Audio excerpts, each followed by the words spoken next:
is always wise to look ahead, but difficult to look farther than one can see. While it may be difficult, that is exactly what we're going to do. We're going to try and envision Pakistan 2047. I would like to request our next panel members to please join us on the stage. Dr. Shireen Mazari, Federal Minister for Human Rights. A big round of applause, please.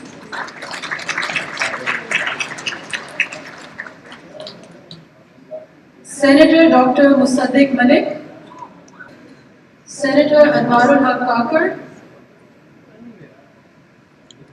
and the session will be moderated by Musharraf Zaidi, CEO Tawadlab and founder Alif Elan. Ladies and gentlemen, the panel on Pakistan 2047, this is going to be an exhilarating debate, something that I would highly recommend you stay on for, and you will thoroughly enjoy the discussion. This conversation that I'm privileged to help facilitate, if that is possible. This conversation is about Pakistan in the year 2047. Of course, in 2047, Pakistan, inshallah, will be 100 years old, which in the life of nations is quite young, so we should say 100 years young. We have an extremely distinguished set of speakers. You all know all three of them, but I'm going to, because this is my job, I'll quickly reintroduce them and share how I see them. One of the finest minds in Pakistan has produced over the last half century, Senator Musaddiq Malik, who has conquered many worlds and is now conquering both worlds and hearts with his robust opposition to the government. Senator Anwarul Haq Kakar, a relatively much younger and fresher face in Pakistani politics, representing the great people of Balochistan, and Madam Shireen Mazari, who is our Honorable Federal Minister for Human Rights, and what a fantastic job she has done in the short time that she's been in office. So a round of applause for all three of these great sons and daughters of Pakistan who are perfectly capable of coming together and talking about the future of this country without the burden of the bitterness and nastiness of regular political discourse, inshallah. So I'm really looking forward to a conversation that focuses on at least 3 or 4 electoral cycles from now. That means that there's no immediate political stakes in that conversation, but as Pakistanis, we of course have very heavy stakes in the future of our country. I'll just start really quickly with one proposition, and I'll present that to all 3 speakers, and I'll ask Dr. Saab to begin. Dr. Saab, the average age of a Pakistani today is 22.7 years. This is according to the internet, and we know the internet can also generate fake news, but it stands to reason. 22.7 years is the average age of a Pakistani, which makes almost every person in this room over the hill. Is there anyone here below the age of 22? Show of hands. Not at heart, chronologically, not at heart. The actual birth certificate, right? And so we see that the conversations about the future, and this is my question, Dr. Saab. We have a country that is extremely young, and is going to continue being young up till 2047. That's the way the demographic dividend is shaped. However, we have a national discourse that is dominated by old, mostly men, sadly, a few women, but mostly men. And recent political events have reconfirmed the dominance of these old, sometimes retired, sometimes grandpa material that is dominating both the policy corridors and the national conversation. Is this a threat to the dreams and aspirations that you have, or specifically for Balochistan and more widely for the country as a whole? Well, to be honest with you, I do not see the entire thing as a threat. For me, I foresee that there has to be a partnership of the generations. It is not about the positive or negative discrimination of age, which is the challenge or which is the obstruction or the hindrance. It is about the right kind of attitude. You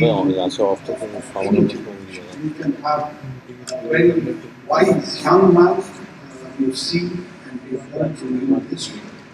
And we have seen not that unwise people from the older generation. So it is not the biological age which determines the mental output of an individual or the emotional output of an individual. His entire soul that searches the universe and expresses itself in that space and time. But yes, there is a general set of pattern over the understanding of these issues. And those stereotypes normally perceive youngsters as lesser rights. And probably people think or presume that experience brings wisdom.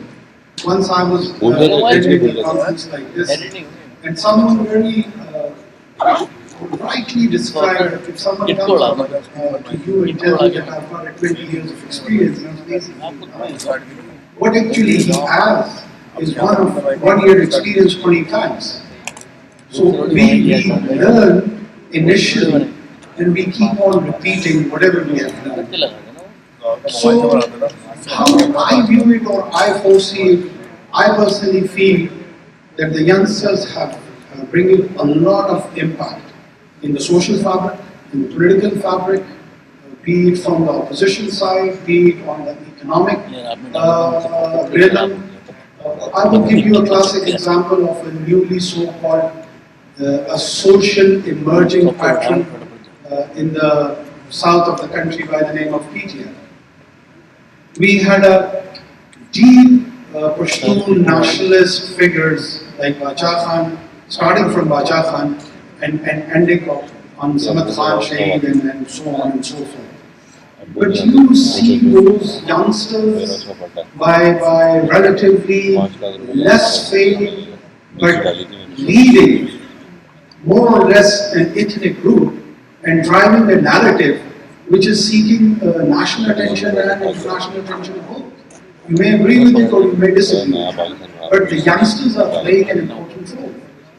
PTI, you might agree with their agenda or not, but the youth of this country is largely put behind the weight, and they have altered all the political realities which were there for at least 4 or 5 generations.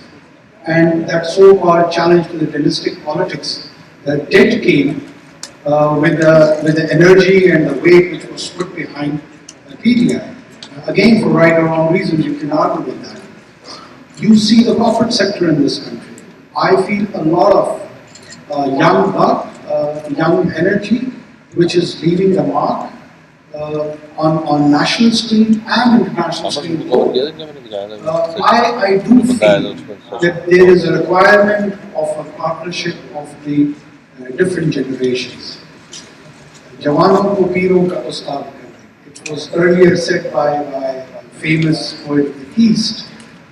It is always required that when the older generation, which is an exit to depart from this universe, if such an ideal situation comes, that they seek guidance from the forthcoming one, that needs an experience of centuries. Have Pakistan gone through that? I don't think so. In a way, yes. Why I'm saying in a way, yes? Because for me, the collective memory of Pakistan comes for at least 5,000 years.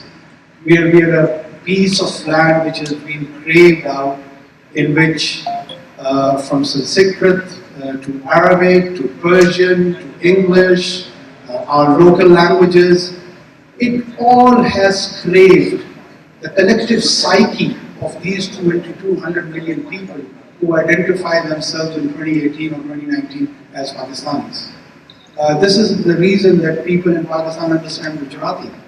This is the reason that the monotheist scripture of Quran was so well received over here because the people had married with the idea of Arabic language.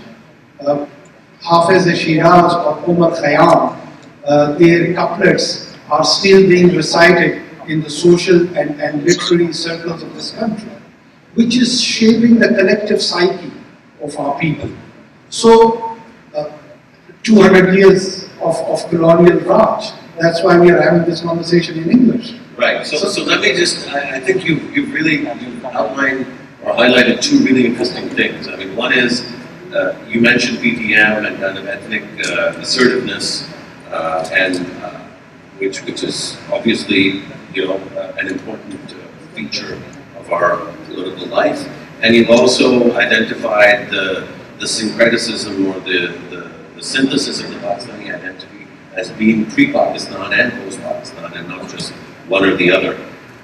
If I could move the conversation along and maybe ask the Federal Minister to comment on what she thinks is the likelihood of some sort of a resolution of some of these really interesting identity-based questions about Pakistan. I mean, it goes back right to the very genesis of the idea of Pakistan, that this was always going to be a contested identity.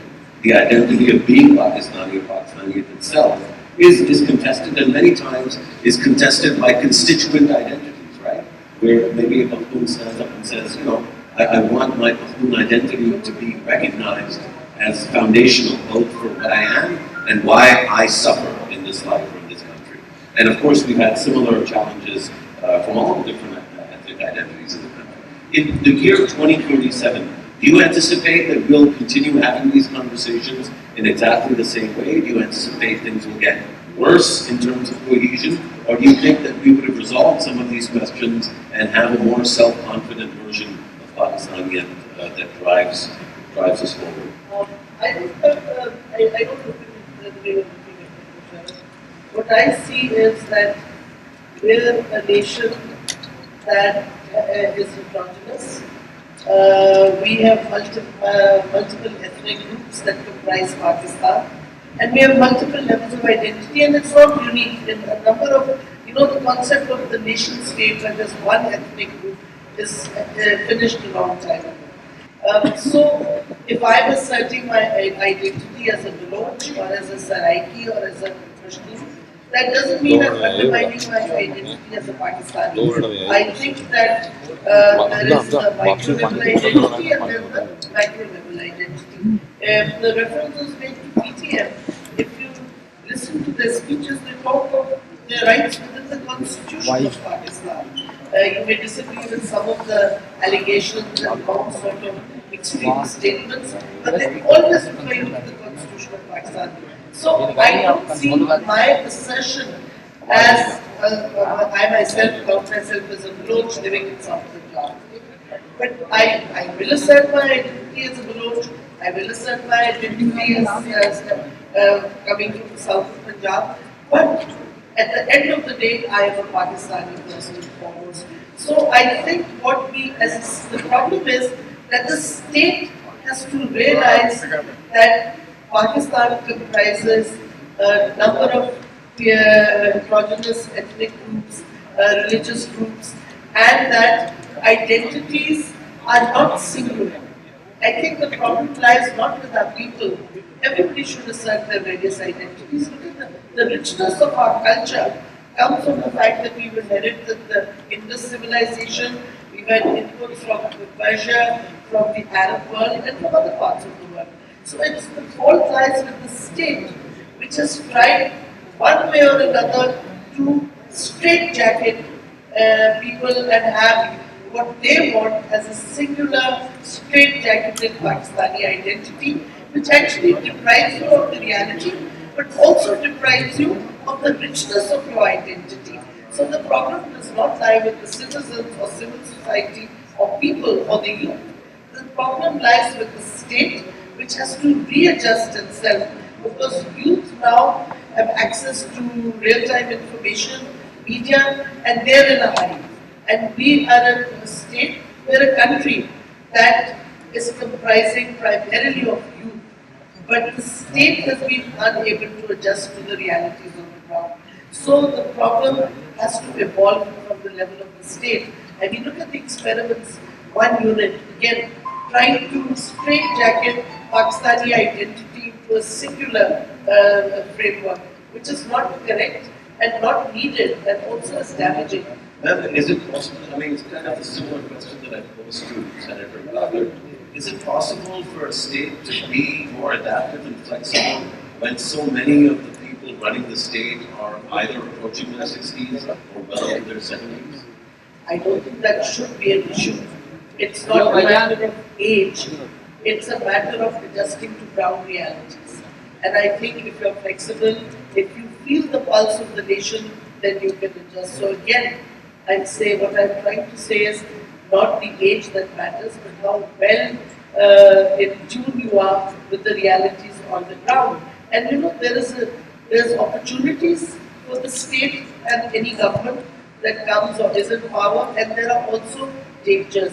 If you do not accept and sort of have an inclusivist approach towards youth especially, you will suffer. So what you need to do is to engage with the youth and give them opportunities within the structure, so nobody feels that they're being isolated, that they're being marginalized. If people feel they're marginalized, they will revolt, they will go to extremes.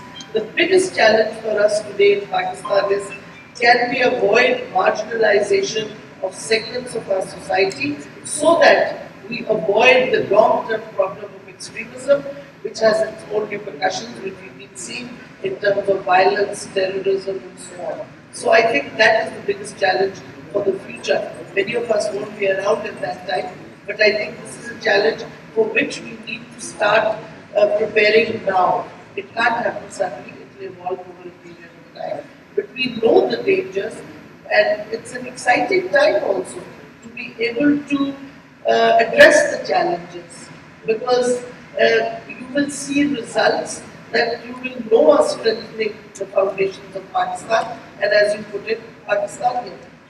So, I mean, I think that's perfectly reasonable and very consistent with your position on many of these issues over many, many years, and I've been privileged to follow that. Senator Malik, I wanted to bring it to you and maybe add a dimension of this that I think is important to recognize, which is that I'm sure there's people in the audience, and I guarantee you that there's people in the so-called state that we're talking about. Let's typify or personify that state in the shape of maybe a BPS 21 officer, or maybe a major general who's just fought a difficult war. The BPS 21 officer is managing a very difficult fiscal situation. Things are difficult for people who are running the state. And when they hear things about identity and questions about, cohesiveness, and they get a little bit frustrated. They're like, "Yeah, what is this? We've been talking about this for so many years. Why can't we focus on the economy? Why can't we talk about artificial intelligence and the Internet of Things? Why can't we focus on human capital? Why can't we compete with Vietnam? What is this obsession with, the language that your grandparents spoke, or, the kinds of clothes or the designs on your clothes? What is this obsession with this identity thing? Is that question fair at all? Is there any room that we should concede to people who think that these issues actually slow down Pakistan's march towards the future, towards being a bigger, more significant economic player in the region and in the world? I tend to agree with Mr. Mazari 100%. But I think if you ask a wrong question, odds are very high that you're going to get a wrong answer. And essentially what I'm finding is that this question is a little bit flawed. This question is flawed because first, we basically frame diversity and multiplicity against a contested identity. I mean, who in the world has one identity? How can you have one identity? You're a mother, you have an identity. You're a woman, you have an identity. You're a daughter, you're a wife, you're a minority person. You're a majority person. You're from one language, you're basically from the arid land. You're from the mountains. Are these contested identities? You're Pakistani, you're a Muslim, you're a Baloch, you're a Pathan. Is this a contested? It only becomes a contested identity if you try to frame or straitjacket, as the Honorable Minister said. You only want one expression. You already defined what a Pakistani is, and therefore, who all do not subscribe to that definition are alien or are contesting with the real normative Pakistaniness, or normative Muslimness, or normative womanness, or normative manliness. So I personally believe that diversity should be celebrated. And it's the burden of our political history, which is, in my view, leading us to this desire, innate desire of defining a particular identity, which is uniquely so Pakistani that anything else, being a man, being a Muslim, being a Christian, being a Hindu, contests it. So I would say to them, you ask the wrong question, odds are very high that you're going to get a wrong answer. And I think the right answer is the one that was just given by Dr. Mazhar. Absolutely on the ball. There's very little I can add to it. I think very similarly, in this question, there is an inherent or innate desire to define development in a particular way. Then why don't we talk about economics or artificial intelligence or biotechnology? All of this for what? If you were writing a book or a book chapter on biotechnology, you alienate all the people, their poverty, their realities, their political expressions, their diversity, and you can say, well, why don't we, in a sterile environment, solve this math problem called artificial intelligence or applied math? And why are we not solving that problem? Well, we are not solving that problem because we are people, and we are political animals, and we want our rights, and we want our freedoms, and we want our expressions. And it's only in the wake of a certain future that we have in our mind that we want to deal or delve in the issues of economics or our sociology or our politics and so on and so forth. So these are not contested arguments. Biotechnology for what? Biotechnology for whom? Artificial intelligence for whom? Economics for what? The reason why over and over again we have tried a non-political intervention, mostly through technocrats, is because we sincerely think that Pakistani, and particularly the poor people in Pakistan, are a math problem. And if we brought a mathematician, he would go to the whiteboard and he would write an equation which would perfectly solve it. Well, that solution doesn't work for us. Because what we want is the dream that a poor woman has in her eyes for her daughter. Now, the technocrat or technocratic intervention or domain-specific knowledge that you're talking about in a sterile environment is exact opposite of that. Because in this context, the economics first has to imagine a poor mother. Then the economics or artificial intelligence has to imagine the problems of a poor woman. The isolation and the marginalization of a minority woman. And then it has to say, now how does artificial intelligence feed into it? But if you looked at that woman in her eyes and her daughter, and you asked how would her life or her future or daughter's future be empowered through the science that we have, through technology that we have, through the economics that we have, we'd probably come up with much better answers. So our economics is not contesting with our people. So this sterility in the question basically is exactly the same, in my view, as the desire to have a uniform expression of identity. Fantastic. So I think that's I guess if I could follow up and again, now we'll go in sort of reverse order, so you'll have a longer opportunity to help break down the sterility here. Because in a sense, one of the questions that viewpoint would pose in response to your presentation, Senator Mother, is surely Pakistan is the only one that has women and Christians and Muslims and Pakistanis and Baluch and multiple identities. Surely other countries have faced the challenge of dealing with complex multiple identities, and yet those countries seem to have not had the economic or the developmental or the advancement challenges that Pakistan seems to be facing. Vietnam also has diversity. Bangladesh also has diversity. And of course, many of the European countries that we aspire to, Malaysia, a country that the current Prime Minister and the Cabinet, and I'm sure many Pakistanis admire greatly, Malaysia deals with very, very complex multiple identities. How are those countries able to manage these complexities of identity?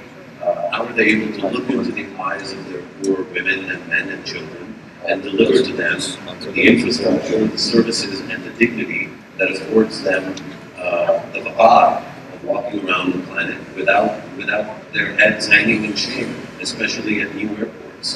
What is it so unique about Pakistani identity that makes it so contested? Whereas all these other identities and their national stories have also been contested, but they've also enjoyed sustained and coherent economic and developmental trajectories.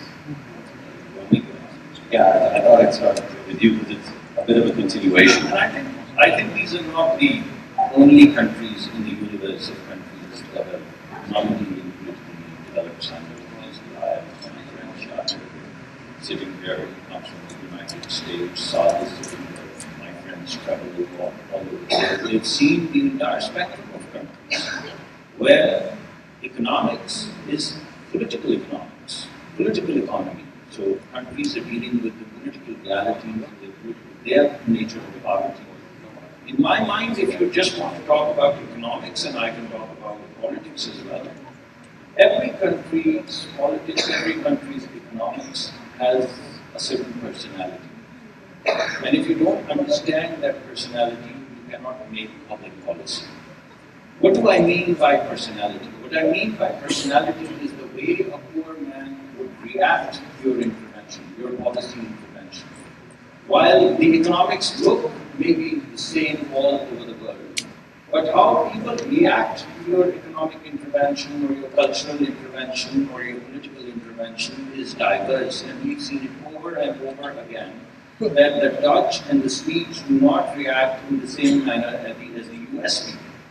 Now, the way you get to understand how your economics would move forward, how you would move forward the interests or the dreams, as I mentioned, of a poor woman that she has for her daughter in her eyes when she closes them, probably teary eyes. The only way of passing this custody of development forward is through vote. And societies that have basically given dignity to vote, dignity to their democracy, societies that are not terribly elitist, and they sincerely believe that a poor woman can decide what is good for her daughter or not, and she has that right to decide what is good for her daughter or not. They allow for their economics, for their sociology, for their culture to be informed by that vote. In societies where basically the processes, whether they be democratic or non-democratic for that matter, in my books, because I feel that I'm essentially a liberal man, I believe in freedoms, I want to uphold them, and my friend Minister, I also know, she has exactly the same view. That's why she is basically working on rights. She's the custodian of rights in this country. So I think anyone who believes in rights, anyone who believes in democracy, in the expression of the poor people and in their protection, would create a particular kind of economy which would work. So the countries that you're talking about, whether it be Malaysia, whether it be Sweden, whether it be Denmark, whether it be other countries, you would see over and over again that without oppression, and there are other countries as well that do not have democracy. And through oppressive instruments, they also develop, and they also push forward economics. But my politics informs me or tells me that I would like to stand by the rights of the people, rights of that mother. And in my views, the development and the economics and the politics and the culture has to be informed by that woman's dreams. And the only way of doing that is to respect her vote, let her hold people accountable, let them move, and perhaps in a haphazard incremental manner, we get to that 2047. Fantastic. So on that note, because that's neither an optimistic view nor a pessimistic one. I think it's an optimistic view. I mean, haphazard manner, as I said, there are things that we disagree with, but the system is moving forward. The custody is moving forward. And if the system continues to move, and we jointly, opposition and the government alike, if we continue to refine this process and move it forward, I'm very hopeful. So this is 100% unmovable optimism. That's how you framed it, Senator. But if you'll allow me, it seems more like a prescriptive note in the sense that based on certain values, moving forward with a rights-based approach can deliver the the right kind of information to the system and produce the outcomes that we all want to see. I think just going back to the theme of 2047, Senator Babak, Senator Babak, is that path likely to produce the Pakistan that you want to be in and that you're excited about in 2047? And describe that Pakistan for the audience and for all our benefit. What is it that you want to see in 2047 that will be rooted in the rights and the dignity of the individual Pakistani woman, child, or man? For me, politics of identity and politics of development, if I may categorize them both, it's as old as Adam and Eve. Post-Renaissance Europe, I won't go into the dark ages, the Industrial Revolution and then post-Industrial Revolution along with the Cultural Revolution. It created an environment which offered societies a lot of material progress. So on one hand, you have a lot of material progress, and on the other hand, you go through a philosophical and intellectual transformation where all these complex questions regarding identity, political system, authoritarianism, democracy, liberal democracy, they are moving side by side. And it is giving the outcomes in different societies. Sorry, not to interrupt, but there's a lot of ideas because I know you're an extremely thoughtful man. And I'm interrupting because I want to hear a little bit more about what Quetta looks like in your dreams in 2047. How is Quetta organized? How is Dalada organized? How do we get people and kids in Aladdin to run software companies in Karachi or in Mardan in the year 2047? My problem is my dreams are quite old and they are deeply entrenched in the human past. I cannot de-link Oran or Quetta from France, from Britain, or from any other place on the planet. Because I see planet holistically. I do not see things in a compartmentalized manner.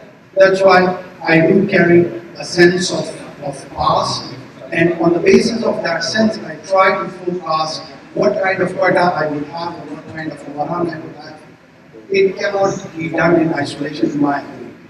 That's why I was referring to a whole historical experiment. So, bringing it back, all those complex questions of identity, deeply there, humans do have multiple layers of identity. No mentioning, no reason, requirement that I should start commenting on that. Every nation state, so-called, more or less has them. Our neighboring Afghanistan, Iran, Pakistan, India, you just name it. Recently, the developed European Union, Spain and Catalonia had a classical issue of identity where all the material progress was there, the liberal democracy was there, all the freedom of expression was there, minorities' rights were protected, but still people wanted to crave out a new political entity on the basis of identity and ethnicity. What is it? We are having it in year 2019. Do I see such tendencies from emerging or emancipating from Quetta or Awaran or Kashmir or Show, or do I support or do I favor or do I discourage? My take on that would be that I do see a nation state or so-called state, which we are discussing it here in absolute terms. My opinion, Pakistan has not consciously chosen to go on the project of either nation building or state institution. It is evolving as the society is responding to it, as the environment is shaping it. We are heading towards a country or a state which, in my opinion and my wish is also, that it should have a reasonable infrastructure, and that infrastructure can be linked with its identity. When I'm saying infrastructure, for me, if I go to Britain, Royal Mail or Underground is now becoming part of British identity. So I would like to have a road infrastructure, educational infrastructure, health infrastructure, which can be related and linked to the service delivery of that absolute identity which I have to my forefathers I dreamt of as being Pakistani. As far as the social aspect of those identities is concerned, I do not see that one of them is villain and the other of them is hero. That the society is hero, which is the flag barrier of a Pashtun sub-identity or a Baloch sub-identity or a Saraiki sub-identity, and the villain state of Pakistan is suppressing all of it. No, this is not the case. I'll just tell my audience that in my neighboring country, Iran, Balochi is being treated as a dialect of Persian. It is not even respected as a language. And on this side of the border, in Quetta town, we have got a Balochi Academy, which researches in the Kaghi language, Balochi language. We have got a Pashto Academy, being funded by the government of Balochistan and state of Pakistan for that matter. So we do not have, if you recall, the old nostalgic days of BTV. We knew Koshal through BTV, we knew Baba Ghulam Fareed through BTV, we knew Jawad Durrat through BTV. So there was a state organ which was encouraging this poetic diversification, and it was creating a sense of awakening and awareness among this populace that how rich cultural heritage and literary heritage we have. So I don't think so that the state has always been a villain in that case. Yes, we had political expediencies, we had bad political experimentation for the reasons for which we can argue for hours and hours, which at times has taken certain positions on the narratives. So we stereotype that so-called Pakistani Muslim identity has been imposed by the state. The same identity has been advocated by many political parties. I can name, I don't want to enter into a political controversy over there, but, and on the other hand, some ultra-liberal explanation of the political identity and definition has been done by other political parties. So you cannot just shift it, the onus, to one, if we may take it as a partner in this race of settling down, as we are not a finished product. Sure. I guess, I think it's clear that we probably won't be a finished product ever, because any decent Absolutely. society will continue to evolve constantly. But I guess 2047 evokes a lot of romance. If I could bring the question to you, Madam Minister, a lot of romance, because 100 years is a significant period of time. And yet, just in the way that we've conducted this conversation so far, it's so clear that there are some unresolved issues. The way that Senator Thakur framed it, in terms of the state versus society dynamic, I mean, I'm pretty sure that's not what Senator Malik was pointing to, and certainly wasn't my proposition, but it is one that the state has to deal with a lot. I think what's more interesting to me is that these identity issues have some real practical implications. So, for example, our census from 2017 is still not really final, and we still don't have block level data. And as a researcher, for me, that's relevant because we've been waiting for the last almost 2 years now for block level data from the census. And the reason we don't have it is that there are two ethnic groups in the country that are absolutely sworn to ensuring that when the results do come out, they are aligned with their political needs or their political interests.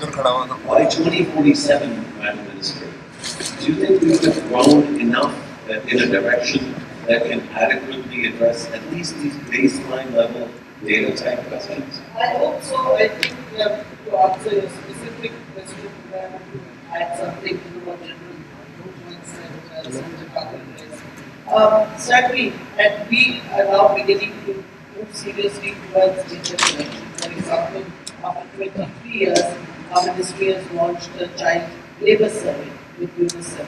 For 23 years, what we collected any data. We are also with the UNDP and the Office of the High Commissioner of Human Rights conducting an MIS the project to collect data on human rights. So I think yes, data is very important. For example, the last census, again, no questions were really asked about disabilities. So we really don't have baseline data even on disabled people. So these are issues that are of concern. But I want to get to the bigger question. You asked Senator Musadak about other countries also have diversity, but they don't have problems. And I really want to point out no. Other countries all are having problems. And this is the nature of state and civil society. For a robust state and civil society, you always have a dialectic within it. Yes, it's not a permanent state versus civil society, but state machinery and states take longer to adjust to the diversities and developments within society. There was a time when the state wanted a singular Pakistani identity. Part of the problem that created the whole political crisis of East Pakistan was because of that. And we foolish not to look at it. But states learn hopefully from their experience. I mean, we're talking about the EU. Well, look at some of the EU countries. They're having a big problem now that they've suddenly opened up to the fact that they have large Muslim populations. There's a lot of problems in European countries. I always point out to when the Europeans come to meet me, they talk. We have a lot of issues, but we're dealing with it and we recognize them. You should start recognizing there is growing Islamophobia. Austria is closing down churches. A lot of European countries won't allow Muslim women to dress the way they want. So the Europeans are having problems and they need to recognize them. The Hungarian president has declared, and the EU does feel embarrassed about it, that Europe has a Christian identity and we should basically get rid of Muslims. So yes, Europe has not yet learned how to deal with the multiple identities that it now needs to deal with. You know, in France, they have this thing that if it's secular and you cut off all religious identities, there will be this French identity. It's not working in France either. It's a big issue. And of course, I don't want to say much about the British. They're having a serious identity crisis, as you've seen with the whole Brexit issue. You mentioned Malaysia. It's very interesting. You do realize how Singapore came into being. So it was an inability to deal with the multiple ethnic diversity that existed. Malaysia has made tremendous economic progress and we all admire it, but it has come at a major cost. We talk about free media. Look at the media regulations in Malaysia. Extremely restrictive. So what I'm saying is, every country has this dialectic between the state and diverse identities. We are not, look at India now, especially with all these BJP politics of Hindutva. They are having major identity issues. They are not happy you always said it doesn't matter whether you're Muslim or whatever, Indian is an Indian. Clearly that doesn't hold anymore. So what I'm saying is a lot of countries around the world are beginning to have these challenges. I think we are better placed because we've been evolving and going through them and adjusting to them. And I frankly feel that it's as I said, it's a very exciting time because we now have the opportunity to invest in the diversity of our people, to allow for diversity to flourish through economic emancipation, through economic inclusivity, through educational inclusivity. I think one of the moves we have made, I know there was a gentleman in the last bit of the panel, in the last panel saying that you can't have a singular curriculum. I beg to differ. You need a basic core curriculum so everybody's on the same level playing field. All over the world they have it, but then they go on to their specializations and they diversify. So it is to give people a level playing field, whether they're government schools, private schools, or whatever. But Madam, the example of the other countries that was given, and I actually didn't use the EU example because I don't think they represent the kinds of examples that Pakistan should or needs to follow in every aspect, certainly in some aspects. The example really, or the dichotomy that I was pointing to was that all of these countries certainly may have some challenges in terms of their identities, but those challenges exist within the canopy of 10% per annum growth for over a decade. And the unique thing about Pakistan is that, alhamdulillah, we have all the problems of other countries from an identity standpoint, and none of the economic growth, and none of the wealth, and none of the benefits of a big pie. So really, it's not. I mean, it's a real challenge because in order to economically emancipate, in order to educate, in order to build, to construct, to transport, to bring people up to level, you have to have the economic viability that allows you to. But economic viability is not dependent on a lack of diversity. That's what I'm trying to say. That why is it in countries like in many European countries, in developed countries, even the US now, with all kinds of food crisis, despite the economic progress, despite having high development rate, despite having free education, they're still now suddenly are confronting protests, they're confronting identity crises. A lot of the marginalized groups are now protesting. So why are they facing these problems?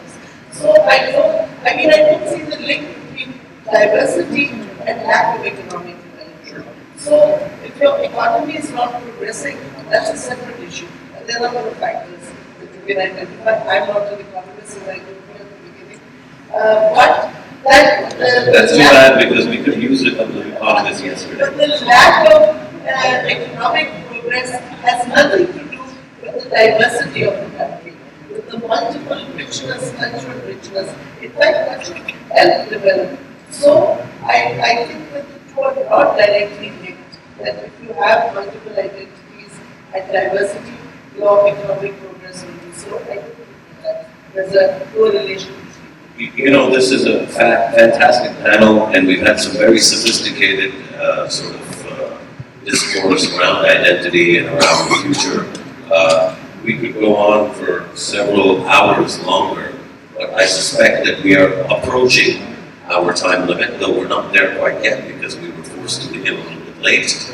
So I'm going to use the privilege of the mic to actually request each of the speakers to maybe close off with something very short, but kind of a prayer for what they imagine this country, or a vision for what they imagine this country might be, could be, and inshallah will be in the year 2047. And maybe we begin, Madam, with you, and we end with Senator Wahid. A short sort of exposition about what you imagine and inshallah dream that Pakistan could be in 2047. I think that if we continue on a democratic, embracing of diversity path, which we are moving presently, if we continue on this path where democracy and politics and acceptance of the other continues, I think I see a very bright future for Pakistan, and especially because we are a youth-dominated society in this country.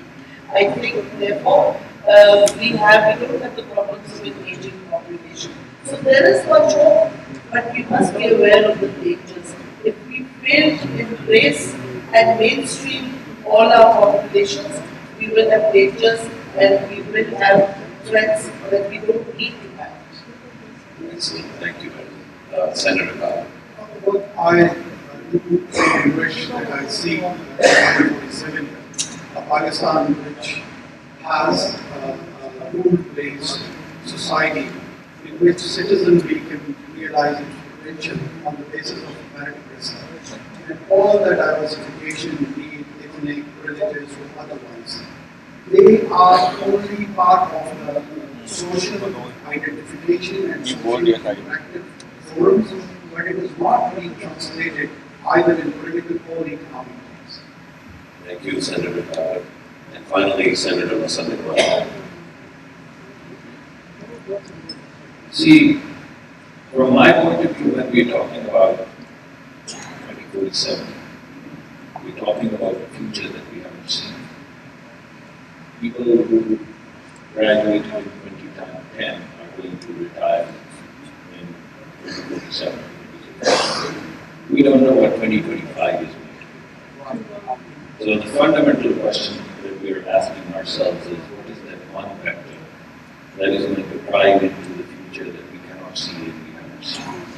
And I would say is the gift of human ingenuity and creativity. And everything that we do has to be anchored in that creativity and ingenuity. healthcare system, our politics. To me, change has three dimensions.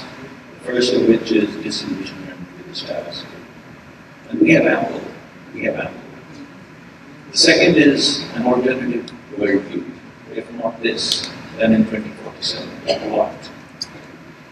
And if you have both, then the third part that is left is to break that future down into small steps that can be taken one at a time and build confidence in the society that we can get there. Otherwise, it becomes a high in the sky. We are disillusioned, aren't we?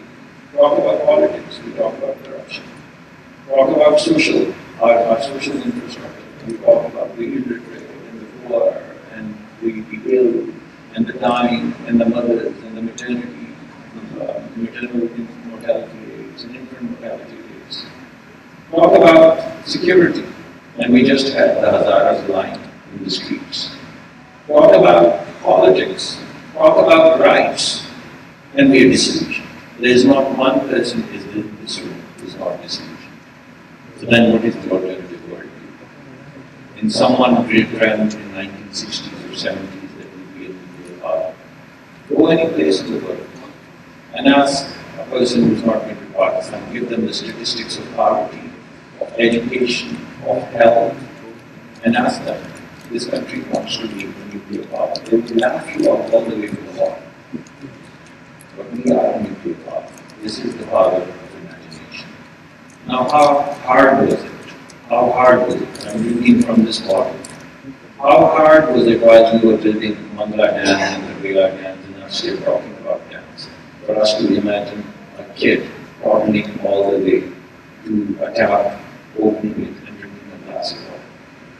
This is the lack of imagination that after 70 years, a kid cannot walk and open the tap and drink a glass of water. And we are the nuclear power. So we have to redefine our destiny in the way of that child's future, in the way of that mother's future, in the way of that daughter, that minority, and we can make a nuclear program, one of the most robust programs across the world.